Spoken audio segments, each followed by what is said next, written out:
Сегодня мы разберем 334 главу манги Черного Клевера, где наконец-то свершится бой Люциуса против Асты. История антагониста нас, конечно, заинтересовала, но читатели хотели увидеть, насколько же противник превосходит нашего главного героя, что собственно и продемонстрирует поединок. Вот только то, что произошло в этой главе, это просто полный пиздец. Здорово, ребятки анимешники, у микрофона Зик. А вот ребята, которые оставили свой коммент под прошлым роликом. Ну а мы начинаем.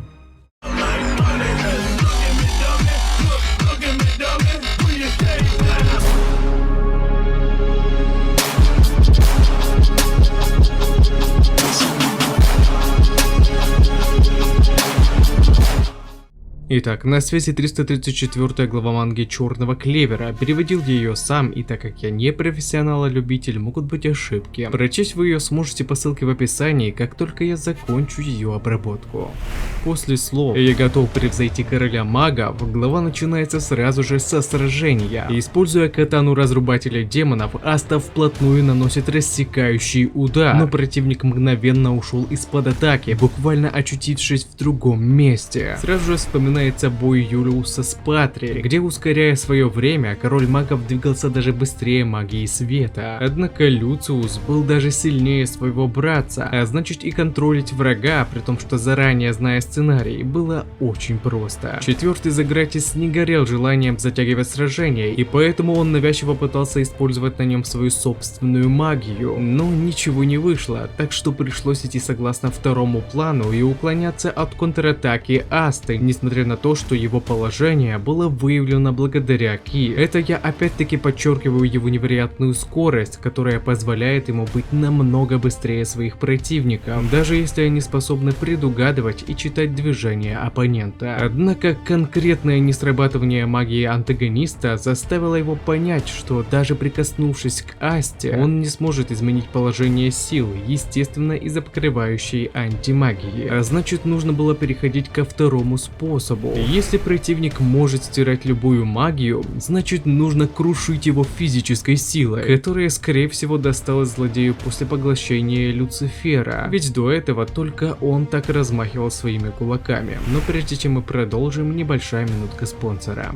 Анизон – проект для просмотра ваших любимых аниме. Сайт оснащен интуитивно понятным интерфейсом, а благодаря фильтру вы сможете быстро отсортировать аниме по жанрам и ознакомиться с каким-то новым тайтлом. Присутствует также и система рейтингов, которая покажет вам лояльность аудитории к выбранному аниме. Ну а во вкладке расписания вы сможете быстро и удобно узнать дату выхода желаемого ангоинга. Смотреть тайтлы вы сможете в HD качестве, при том, что с той озвучкой, которая вам больше всего нравится. А еще пользователям доступны собственные списки для сохранения тайтла в определенные вкладки. Анизон. Смотри аниме просто и бесплатно.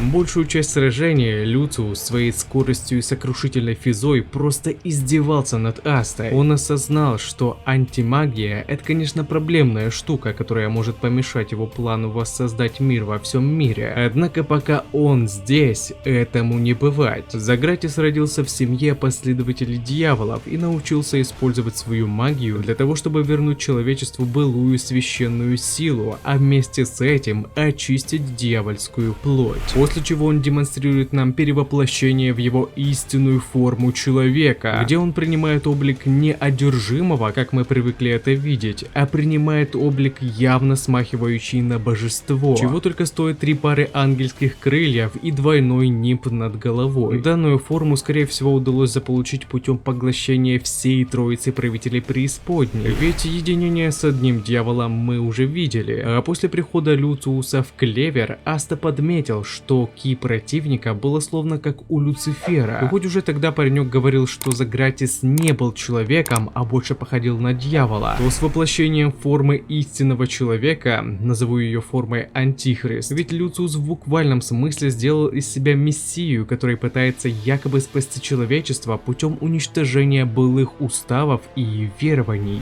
Так вот, с переходом противника в форму Антихриста, Аста в который раз подметил, что он мало того, что по ощущениям ощущениям Ки не был похож на человека, а теперь не походил даже на дьявола. Это было что-то совсем другое. Люциус действительно достиг уровня божества, и теперь аж страшно представлять его уровень возможностей. Дабы было проще добраться к Асте, Загратис хватает в заложники сестру Лили, после чего и настает тот момент, где нам раскрывают истинную магию антагониста. Но перед этим подмечу, что со входом в форму Антихриста дьявольская метка посветлела. Скорее всего, это связано с новым обликом, ибо так как он божество, сейчас, наверное, его кожа покрыта неким сиянием, которое немного и искажает метку. Взяв в руки Лили, Люциус объяснил нам, как работает его сила. Благодаря магии души он может изменять тех, к кому прикоснулся, что собственно он и пытался сделать с Астой. И сейчас у него как раз была идеальная возможность продемонстрировать магию души в действии, создав поистине, как он говорит, счастливого человека. Сейчас обстановка невероятно сильно давила на Асту. Он хотел спасти Лили, но одной атакой он боялся навредить ей, а второй он боялся, что действие меча демона-разрушителя просто не успеет достигнуть противника, особенно с его-то скоростью и возможностью предвидения. Аста в буквальном смысле молил противника не делать этого, но Люциус не стал его слушать, после чего, прикоснувшись, он начал ее трансформацию. Если же тогда, только попав в руки злодея, она молила Асту спасти ее и прям показывала, насколько ей было страшно, то теперь перед нами постал совсем другой человек, с пустым взглядом и новым обликом. Будучи полностью подконтрольной антагонисту, Лили обратилась к Асте с просьбой погибнуть заради сотворения мира во всем мире, после чего Люциус в одно мгновение рукой наносит рассекающий удар по грудному отделу, нанеся действительно серьезный урон. Что же, ребята, это действительно какой-то пиздец. Вот это сравнили разницу в уровне сил. Кто-то может сказать, что в Клевере и не такие ранения исцеляли, особенно с силой мимозы, и тут я с вами соглашусь. Но последними словами Люциуса были «прощай, хрупкая душа», то есть он мог нанести урон самому духу, а без души тело будет лишь пустой оболочкой. Да и если ему все же помешала антимагия, он бы это понял и в таком случае мог зачистить и свидетелей, среди которых как раз была Нера и Мимоза, способные не допустить его гибели. Сейчас у меня пока нет догадок, смог ли Загратис нанести урон душе или нет, хотя реплика была адресована именно в сторону души. Короче, мне прям интересно, как Табата будет его спасать. Или же в теории, если душа Асты повреждена, тогда Либия может взять под контроль его тело, у них ведь все-таки равноценный контракт. Это как одно из моих предположений. Интересно было бы услышать ваши мысли на этот счет. Кто знает, может даже отдельный ролик замутим. Подтвердились также и наши догадки насчет магии Люциуса. Однако кем теперь является сестра Лили? Ведь Загратис не просто взял под контроль ее душу, а еще и изменил ее облик. Как аналогию можно привести превращение Лалапичики в дьявола с помощью проклятия Мегикулы. Так как Люциус достиг уровня божества, Лили он мог превратить в подобие себя, то есть сделать ее ангелом. Ибо на одном из фреймов отчетливо видно белые крылья и нимб над головой. Кто-кто, а я вот точно не ожидал, что приход истинных ангелов будет именно таким, и что они будут на стороне зла, являясь по сути своей антихристами. Теми, кто идет против поставленных порядков, воплощая из себя нового мессию. Скажу одно, голова вышла просто огонь. У меня, правда, голова болит, но я прям жду не дождусь того, что же будет дальше.